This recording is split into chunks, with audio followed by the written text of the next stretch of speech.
Today, we shall reflect on the life of St Philip Neri. St Philip Neri was born in Florence to a lawyer named Francisco and his wife Lucrezia on the 21st of July 1515. Giving up his commercial activities at the age of 26, he went to Rome to seek his own sanctification and that of his own fellow men. His accomplishment of this twin objective was impressive. He led a disciplined life of prayer and penance and studied philosophy and theology. He frequently visited the 7 churches, a 12-mile pilgrimage which he would perform on foot after sundown, often spending entire nights in the catacomb of St. Sebastian.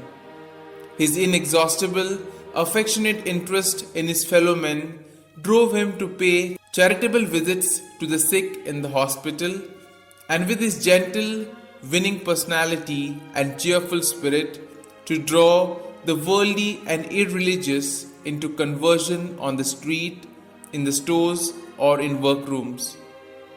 In 1548, he founded a confraternity to care for poor pilgrims, and he then started the monthly adoration of the Blessed Sacrament. As a result of this remarkable lay apostolate, his confessor, Father Persiano Rosa, urged that Philip could serve the church even better as a priest. Ordained priest on the 23rd of May 1551, he was appointed to the Church of Saint Girolamo della Carita, where he went on to become an outstanding confessor and counselor. Philip Neri proved to be a sign of contradiction, combining as he did popularity with deep piety against the background of a corrupt Rome and a disinterested clergy. He would celebrate Mass with loving, ecstatic devotion and devote his afternoon to engaging young men and boys in talks, games, or visits to the 7 churches. He tried above all to cultivate cheerfulness, deep fervor, humility, mortification of the will rather than of the body, and frequent confession. This more as means for spiritual instruction than because of mortal sins.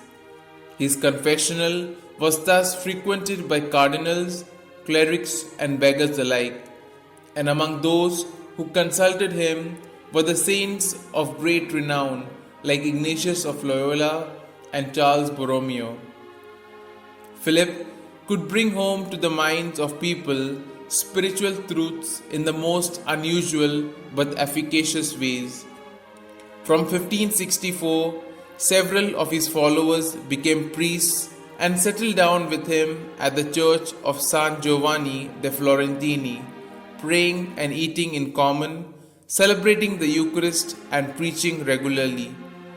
This sowed the seed of what was to be known as the oratory, whose distinctive feature was the regular afternoon session of informal talks concerning spiritual life, scripture, church history, and lives of the saints, interspersed with prayers and hymns in the vernacular, often with musical settings by greats like Palestrina.